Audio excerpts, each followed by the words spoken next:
Hey guys, it's Kai ASMR. So I opened up YouTube today, and YouTube Studio I mean, and realised that today has been exactly 6 years since I created this ASMR channel and posted my first ever video. And I do regularly check in on my YouTube Studio just to see how everything's doing, even if I've not been around as much. And I have noticed over 3k subs, which is so freaking awesome. I can't even fathom it, because I take everything quite literally sometimes.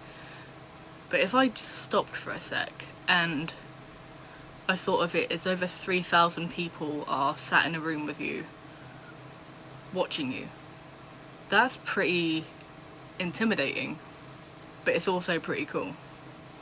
But yeah, I just thought I'd kind of come on here and kind of explain things a little bit.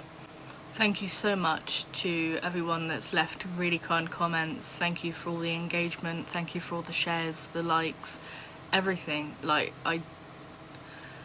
I've made so many good connections over the last 6 years from this channel. I've made genuine friends that I speak to every day from this channel, and that is awesome. So thank you so much for everybody's love and support, and for the continual engagement even while I've been away for as long as I have been, and I will be getting into that shortly.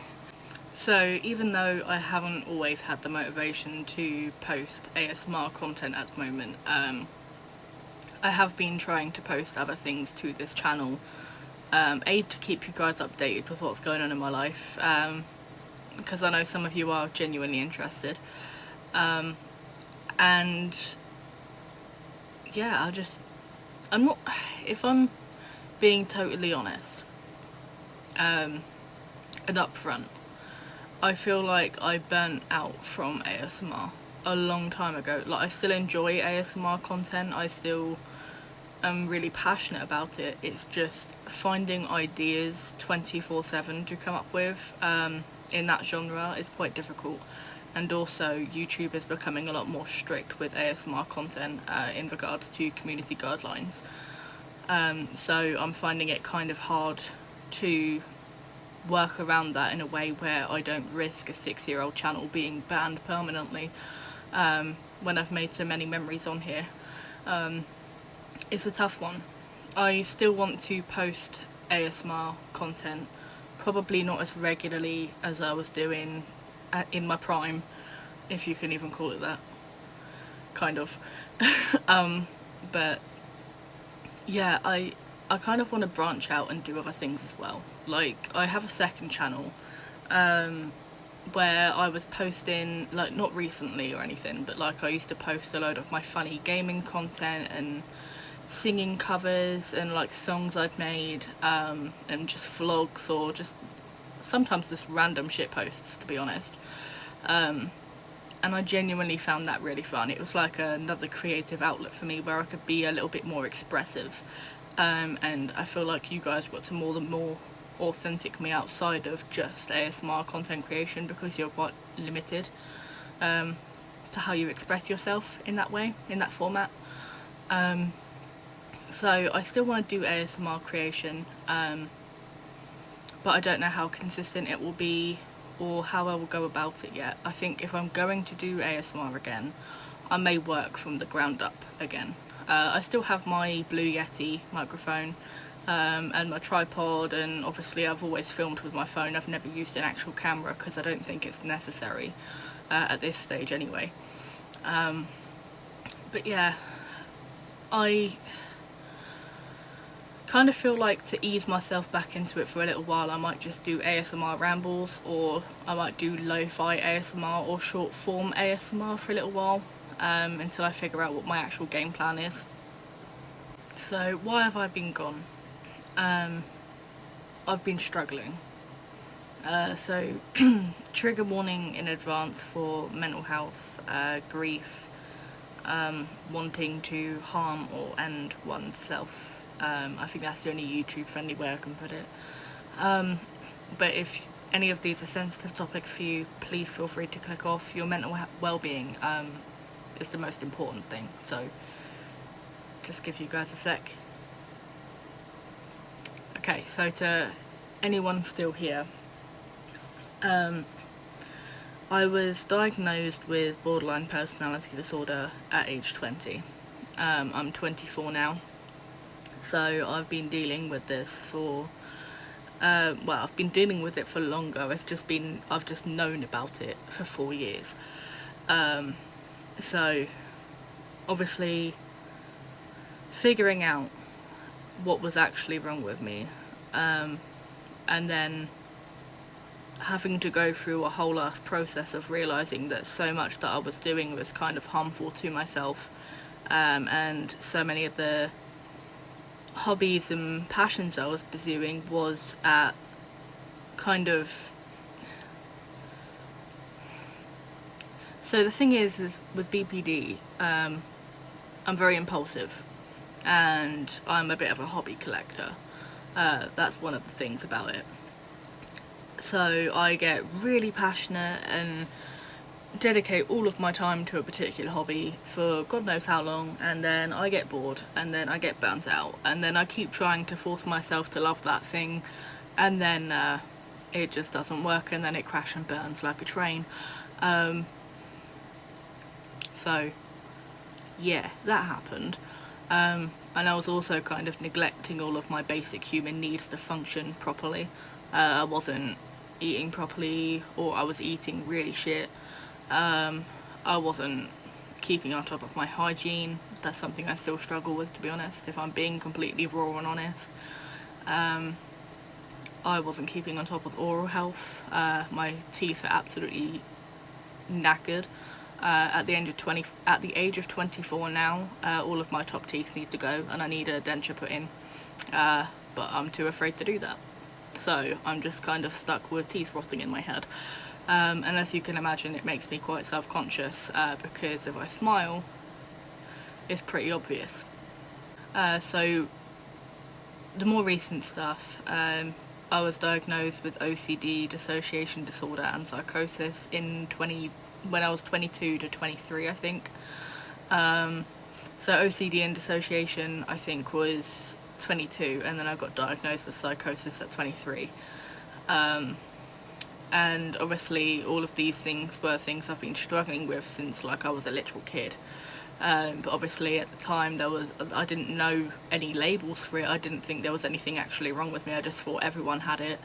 At the time I actually thought I was like specially gifted. Like I thought I had superpowers. Like I thought I was in touch with like the spiritual realm and shit. But it's not fun. And then it also comes with paranoid delusions. So I will get something into my head, like say the world will end if you don't do so and so right now, or like things like that. And that also ties into the OCD as well. Like they all kind of conflict a lot. But trying to overcome BPD, OCD, dissociation disorder and psychosis on a daily basis is really a struggle. And then on top of that, I did unfortunately lose somebody that I was really close to January 14th last year. It has been just over a year since their passing. I'm not going to say what their relation was to me or anything like that, because they are not biologically related to me, but they kind of took me on from the age of 16. And they did feel like a parental figure to me, but I do not want to be disrespectful to biological family members. But yeah, it's hard. So trying to adjust, because 8 years I've been with them and everything changed. Like 8 years of my new normal, and then everything changed. And grief is really hard for anybody. It's really hard. And I think most people can relate, especially people with mental illness. When people with mental illness, especially complex ones, they do take it a lot harder because they're battling so much of their own shit already, and then trying to come to terms with something that is completely out of their norm, and adjust to change like that, and the emotional turmoil and everything involved in that. So on and off for the past 2.5, 3 years as well, I have been struggling with alcoholism. I'm an alcoholic. I am recovering. By the way, I have been to Alcoholics Anonymous and I've received mental health help. Unfortunately, not in all cases, by the way, I'm not trying to create any stereotypes, but it is very common for people with BPD to either struggle with substance abuse or alcohol abuse, as a way of like self-medicating or a way of coping. For me, without being like going into too much detail, it basically kind of brought out the funny side in me. It brought out the happy side, the bubbly side, the one that could talk to people really easily. That's how it helped me, and that's why I fell into its clutches for so long. But I am receiving help for that, and my drinking has lessened greatly. But as a result of that, I do need to get another full MOT done at some point. I'm long overdue a liver ultrasound, because my liver health is not great, and I do get like not water build up, I don't know how to explain it, like swelling, I guess, in my feet, my ankles and my like calves, and sometimes like in my hands, which might be liver related. I don't know until I get it checked, but I have been previously told that my liver enzymes were like too high, which means my liver was fighting way too hard. And I was pre-hypertensive. I don't know if that's still the case. Once again, need a full MOT, and also my heart health. I'm long overdue a regular ECG. I'm supposed to get biannual ECGs to check on my heart health, partly because of the alcohol and partly because of the medications that I take as well, because that can affect your organs. But